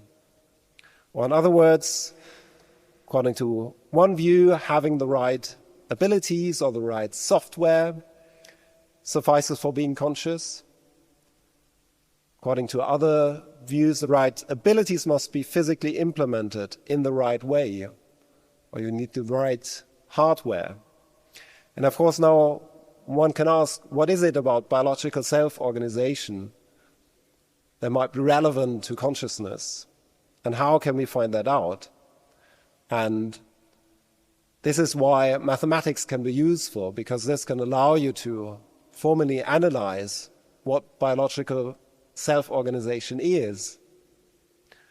And as an example, I just want to mention Carl Friston's free energy principle. Friston is a neuroscientist, and he originally proposed the free energy principle as a unified brain theory, but extended it to life more generally. And that's because it's a mathematical formalism that not only applies to human beings and their brains, but also to much simpler biological systems, such as single-cell organisms. And indeed, the philosopher Jakob Hovey argues that the free energy principle offers a conceptual and mathematical analysis of the concept of existence of self-organizing systems. And I think that's exactly right. So this provides us a formal mathematical analysis of biological self-organization, and basically it says that it necessarily goes along with a certain form of information processing, which can also be implemented in artificial systems. And in a recent paper of mine, I apply this perspective to the problem of artificial consciousness. According to the free energy principle, conscious living organisms necessarily implement some form of information processing. It's a computational process that can also be implemented by a computer. But living organisms perform these computations in particular ways. And the free energy principle provides a perspective from which we can characterize the features of biological self-organization, and we can derive a set of conditions that are necessarily fulfilled by biological self-organizing systems. And we can ask, is any of these also necessary for consciousness in artificial systems? And in fact, in the paper, I argue that one of these conditions should be regarded as a plausible candidate for such a necessary condition.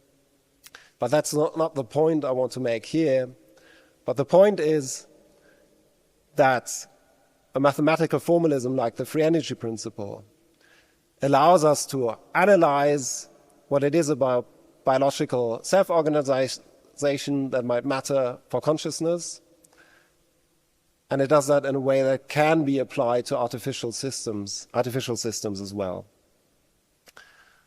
So more generally, we have these two views, and mathematics allows us to analyze seemingly fundamental positions by deriving constraints that can be satisfied by at least some artificial systems. And this allows us to break up this seemingly fundamental dichotomy between computational and biological views, and allows us to describe a richer, broader, more fine-grained range of positions on this topic. Okay, so let me conclude. If we ask, could a large language model be conscious? Philosophy can help us to identify the seemingly fundamental problems associated with different views on this matter. And mathematics can then help us to identify more fine-grained positions, a richer range of views. And of course, mathematics does not tell us which of these positions is correct. But just having a richer range of views and positions on the table is a first step towards making progress. Thank you very much.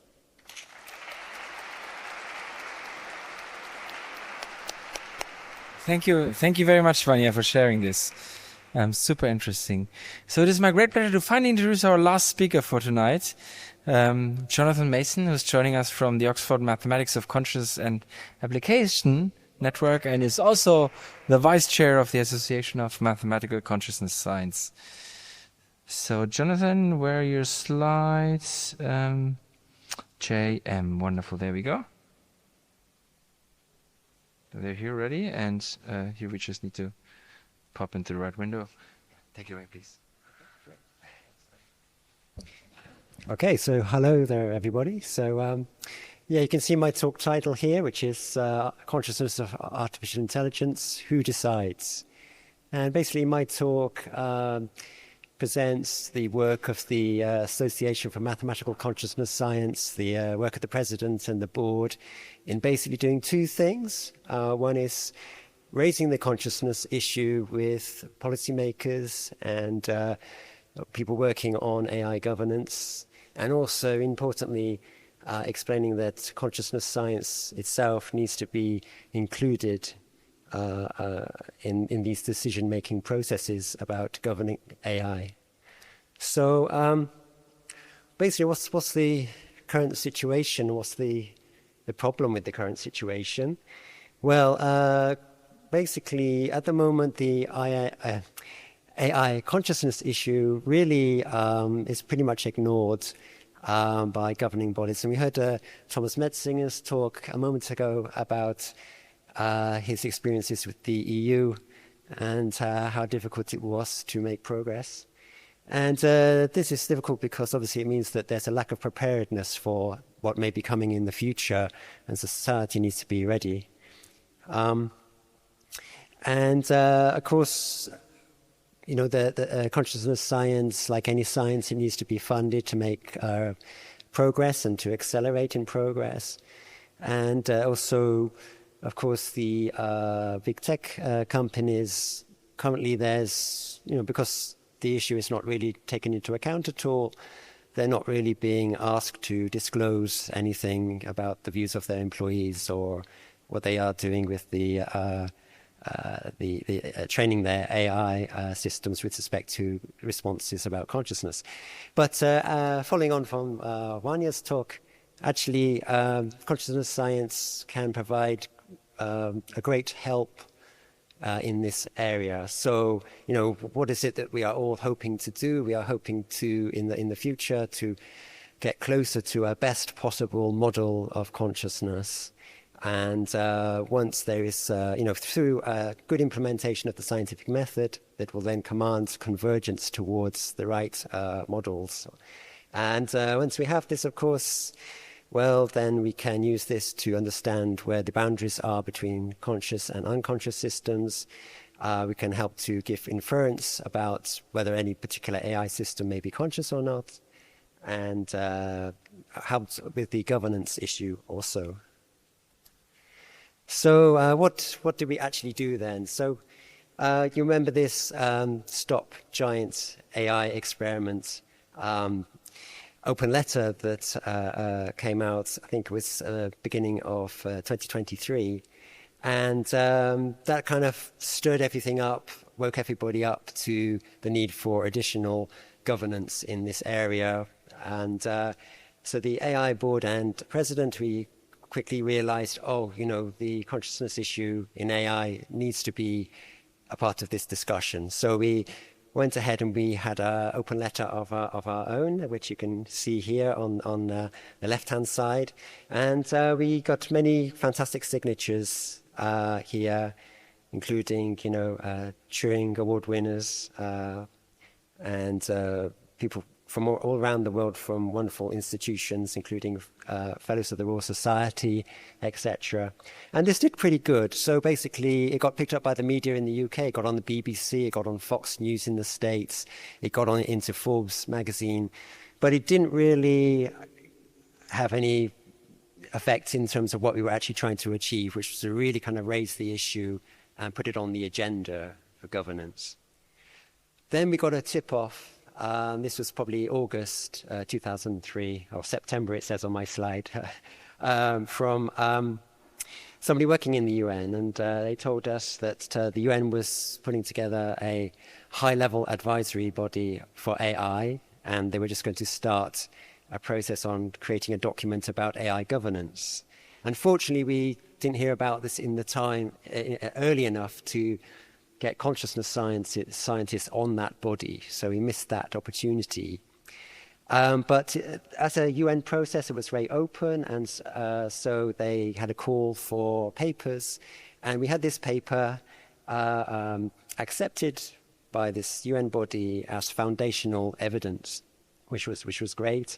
And as you can see on the right-hand side, it raises so many of the issues that we've heard about tonight. So it talks about safety, it talks about ethics, regulation, legislation, how do you analyze these systems, and also public perception and public response to the possibility of AI, and also has some positive things at the end as well about opportunities. So we put this forward, and then December 2023, the interim report from this body came out, and good thing about it was that it takes a risk and harms-based approach, which was very much what we were kind of talking to on our paper that we submitted. But unfortunately, the consciousness and AI issue did not make it into the interim reports anywhere, which was a bit of a surprise. But perhaps following from Thomas's experiences, perhaps that was naive on my part, perhaps. So it was a good open process, though, with the UN. So they then said, we want feedback from the interim report. So we did this response on the right-hand side, and we spoke to the question of how do you do standard risk assessment? So the usual way is that you calculate a risk, or you give it a quantity by calculating two numbers. One is to do with the level of impact of an issue, and the other one is how likely the issue is to happen. And of course, the AI consciousness issue is going to have a big impact. If something comes along which really convinces society by the way it kind of interacts with us, you can almost see it in its eyes, so to speak, it's going to have a big impact on society for all of the reasons that we have talked about tonight in many different ways. So that factor is going to be very large, but the probability factor, this is where lots more research is needed, and this is where consciousness science can help in the coming years, in the coming decades perhaps. This is what we would like to do and to contribute. So we made this point that you have to include in reports issues that have high impact factors, not just ones that you can calculate standard risk assessment for. And then coming right up to date then, so September 2024, the final report of the body came out. And unfortunately, yet again, there's still no mention of the AI consciousness issue in the report. It does have this figure 2, expert level of concern about AI risks across multiple domains. So there's all of these different domains here in these different rows. It basically went to experts in AI and asked them to rank from 1 to 5 how concerned they were about these various issues here. And the problem is that the body has put forward these questions, and of course the consciousness AI issue didn't make it onto the list. So we have no idea what these experts actually think about the consciousness AI issue and how they would have ranked it. So I think the UN process is very good, though, and to maybe end on a slightly more positive note, the final report, it had 7 recommendations in it, and the first recommendation is about setting up a panel. So if you think about climate change, there's the Intergovernmental Panel on Climate Change that was set up. So they're proposing something rather similar to that. And so there is an opportunity perhaps here, because this is only a recommendation at this stage, for consciousness scientists to try to get onto this panel, hopefully with a better experience than Thomas had with the with the EU process. And so you can see here that part of its mandate is to do with identifying areas of scientific consensus on technology trends and areas where additional research is needed. So there's a kind of, part of its mandate is to look for areas where more research is required. So, there's some hope there that there's still more to be done. And essentially, one of the activities for the conference is to discuss kind of the next step, so led by the AMCS. How will we respond to this UN document? And we may do some kind of communique or declaration, perhaps, on this issue to, again, try to increase the visibility and to explain that consciousness science itself is important, because ultimately, who can decide about whether any particular AI is going to be conscious or not? Is it going to be ideas on social media? Is it going to be hunches? Is it going to be things that companies argue through their lawyers? Well, ultimately, of course, the only arbiter can actually be good science. This is the way forwards. And although consciousness science is a enormous challenge, it's clearly essential for the development of artificial intelligence because of this incredible possibility of artificial intelligence in the future becoming conscious. And I would just like to say that the AMCS does not take a position on whether AI will be conscious or is not conscious. It says, we need to do more research. It must be science. It must be evidence-based research and the application of the scientific method, which will be the ultimate arbiter and will give the answer to this question. So thank you. That's my talk. And I'll hand back to Johannes. Thank you. Thank you very much, Jonathan. Okay. So I am very glad that we had all of these speakers. I'd like to thank the speakers. And I'd like to thank the audience. You've made it through, I think, a real journey where we saw some of the deep societal implications, some of the problems of political work on the topic. Where we've seen some of the insights, some of the signs. You've really felt the signs. And what I'd like to do at the very end, in the last slide, is just to give you a summary. I won't try to summarize the societal questions, or maybe it's more a categorization. But I want to categorize the sort of approaches that you've seen. So how do we study scientifically whether AI is capable of conscious experience? Well, the first approach you've seen, and it was Graham's talk, is we take a look at scientific theories of consciousness. Yeah? The idea that we have a theory that tells us what consciousness is and how it relates to the brain, and then we can use that to assess AI. The second approach you've seen is a comparative approach, where we compare the neural structure, the computational structure of the human brain with AI, and try to assess whether that allows us to give an answer about specific AI systems.